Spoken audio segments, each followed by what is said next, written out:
तो चलिए आज बनाते हैं गणेश जी के भोग के लिए बनने वाला सूजी का एकदम बढ़िया दानेदार हलवा, जो कि हम बनाएंगे बिना चाशनी से। तो सबसे पहले इसका मेजरमेंट बहुत ज़रूरी है। तो यहाँ पे मैं 1 कप जितनी सूजी का इस्तेमाल कर रही हूँ। ये अच्छी सी बारीक सूजी है। सो जिस कप से या फिर जिस कटोरी से आप मेजरमेंट लें, तीनों चीज़ों के लिए आपको वही मेजरमेंट रखना है, ठीक है। तो यहाँ पे 1 कप जितनी यानी कि 1 कटोरी जितनी आपने यदि सूजी का यहाँ पे इस्तेमाल किया है, तो नेक्स्ट जब हम शक्कर मेजरमेंट करेंगे तो उसी बाउल उसी कप से आपको 1 कप जितनी ही शक्कर ले लेना है। देखिए, तो मैंने भी यहाँ पे 1 कप जितनी शक्कर ले ली है। ये दोनों ही चीज़ें ना बराबर मात्रा में होना बहुत ज़रूरी होता है। फिर इसके बाद बारी है घी की।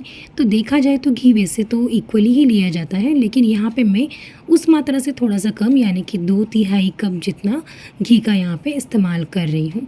थोड़ा सा कम घी यदि इसमें यूज़ करें तो कोई दिक्कत नहीं होती है। मैंने भी वैसा ही यहाँ पर किया है। चलिए प्रोसेस की ओर बढ़ते हैं।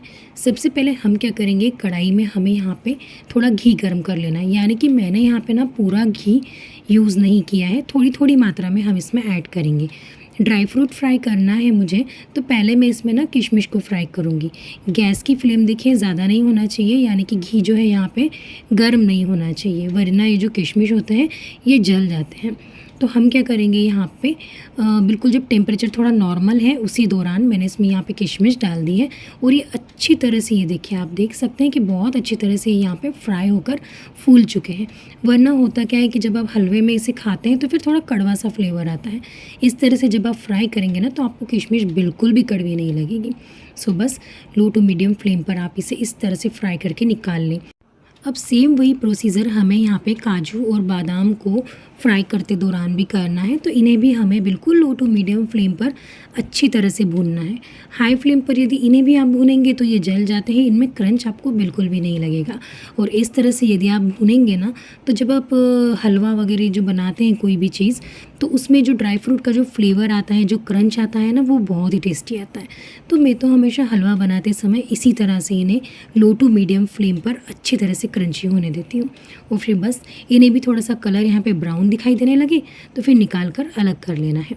अब क्या करेंगे, इसी घी में जो हमारा मेजरमेंट था, तो सारी की सारी सूजी हमें यहाँ पे इसे भुनने के लिए डाल देना है।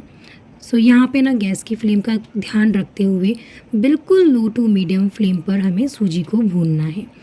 कोई भी जब आप चीज़ सूजी के साथ बनाते हैं उसे भूनते हुए, तो बहुत इम्पॉर्टेंट होता है कि सूजी को हमेशा लो टू मीडियम फ्लेम पर ही भूनें, तभी जो है उसका फ्लेवर जो है वो बहुत अच्छा निकल कर आता है। वरना सूजी अच्छे से भूनती नहीं है और फिर जो भी चीज़ आप इससे बनाते हैं तो उसका टेस्ट भी उतना अच्छा निकल कर नहीं आता है। सो मोस्टली हलवा बनाते समय तो इस बात का ध्यान देना ही है। देखिए इस तरह से ना बीच बीच में जो भी हमारा मेजरमेंट था वो वाला घी मैं यहाँ पे इसमें ऐड कर रही हूँ। कभी भी मैं हमेशा ना एकदम से सारा घी हलवे में नहीं डालती हूँ, थोड़ा थोड़ा करके इसमें घी ऐड कर देते हैं। तो इससे क्या होता है, हमारे हलवे का जो टेक्सचर है वो बहुत अच्छा निकल कर आता है। तो ये जो हलवाई लोग भी कई बार ना, आपने नोटिस किया होगा, यदि नहीं देखा है तो देखिएगा, आप नोटिस कीजिएगा इस बात को, जब भी ये लोग सूजी या फिर बेसन इस तरह की चीज़ें मिठाई बनाने के लिए जब भूनते हैं ना, तो बीच बीच में ही इसमें घी ऐड करते हैं, ताकि जो टेक्सचर जब निकल कर आता है तो वो बढ़िया सा दानेदार निकल कर आता है। तो उसी ट्रिक को मैंने यहाँ पर फॉलो किया है। तो हमेशा मैं भी ऐसे ही करती हूँ, जब भी कोई स्वीट्स बनाती हूँ तो बीच बीच में ही इसमें थोड़ा थोड़ा घी ऐड करते हुए चलती हूँ। अब देखिए हम यहाँ पे ना चाशनी का इस्तेमाल नहीं कर रहे हैं, बिल्कुल भी ज़रूरत नहीं है इस्तेमाल चाशनी का करने की। डायरेक्टली ही मैं ना नॉर्मल पानी इस तरह से बीच में गैप बनाकर डाल दूँगी। तो 1 कप जितना पानी यहाँ पे बहुत ही सफिशिएंट हो जाएगा। पानी की मात्रा ज़्यादा बिल्कुल भी ना रखें और गैस की फ्लेम को अब यहाँ पे आपको थोड़ा कम कर देना है। फिर आप देखेंगे कि जल्दी ही ना ये जो सूजी है पूरा पानी सोख लेती है। ज़्यादा पानी यदि आप इसमें ऐड कर देंगे तो फिर जो हलवा होता है हमारा शक्कर डालने के बाद काफ़ी पतला हो जाता है, टेक्सचर भी उसका समझ में नहीं आता है। सो क्या कीजिएगा, यदि 1 कटोरी जितनी सूजी आप इस्तेमाल कर रहे हैं तो 1.5 कटोरी जितना ही आप इसमें पानी ऐड करिएगा। देखिए फटाफट से पानी तो यहाँ पे सूजी ने सोख ही लिया है। अब बारी है शक्कर ऐड करने की। तो जो हमारा मेजरमेंट था वो सारे के सारे शक्कर यहाँ पे हमें इसमें ऐड कर देना है। शक्कर ऐड करने के बाद तो हम जानते ही हैं जैसे कि थोड़ा मॉइस्चर हमारे हलवे में आने लगता है।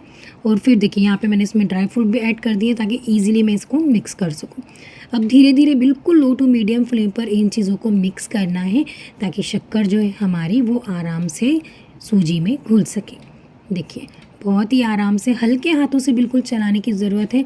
कभी भी ना हलवे को एकदम फास्ट चलाते हुए ना तो भुनना है ना तो मिक्स करना है। बिल्कुल आराम से इसे बहुत ही प्यार से आप इसे भूनिएगा। टेक्सचर बहुत ही कमाल का निकल कर आता है। अब देखिए यहाँ पे बहुत बढ़िया सी महक तो आने ही लग गई है। अब इसमें थोड़ी देर बाद हम क्या करेंगे, इलायची का पाउडर, यहाँ पे कुटी हुई इलायची मैंने मिक्स कर दी है और फिर इसे हल्के हल्के हाथों से दोबारा हमें मिक्स कर लेना है। तब तक मिक्स करेंगे आप जब तक कि आप श्योर ना हो जाए कि आपने जो शक्कर इसमें मिक्स डाली थी वो अच्छी तरह से घुल ना जाए। तो देखिए बीच बीच में इसे चेक भी कर रही हूँ, इसका टेक्स्चर भी यहाँ पे चेक कर रही हूँ। तो मुझे इसका टेक्स्चर अब यहाँ पे एकदम परफेक्ट दिखाई दे रहा है और लग रहा है कि चलिए हाँ भाई शक्कर यहाँ पे अच्छी तरह से घुल चुकी है ना। तो बहुत ही जल्दी आराम से हमारी ये जो सारी प्रोसेस है वो कंप्लीट हो ही जाती है। और हलवा भी देखिए हमारा काफ़ी सुंदर दिखाई दे रहा है और महक तो इसकी आप पूछिए ही मत, मैं यहाँ पे बता नहीं सकती, बहुत ही बढ़िया इसकी महक आ रही है। सो अब क्या करेंगे, एक बहुत ही इंपॉर्टेंट प्रोसेस जो मैं करती हूँ, इसे कवर करके रखती हूँ। भले ही 2 से 3 मिनट कवर कीजिए लेकिन कवर ज़रूर करके रखिए। तो देखिए कवर करने के बाद देखिए बन गया ना हमारा ये जो हलवा एकदम बढ़िया सा दानेदार। सो बहुत ही सिंपल है इसे बनाना, बस छोटी छोटी स्टेप्स का यहाँ पे ध्यान रखना होता है और बहुत ही आसानी से हमारा बढ़िया दानेदार सूजी का हलवा बनके तैयार है। तो यदि आपको वीडियो पसंद आया हो तो चैनल को सब्सक्राइब कीजिए। इसे आपने देखा उसके लिए थैंक यू।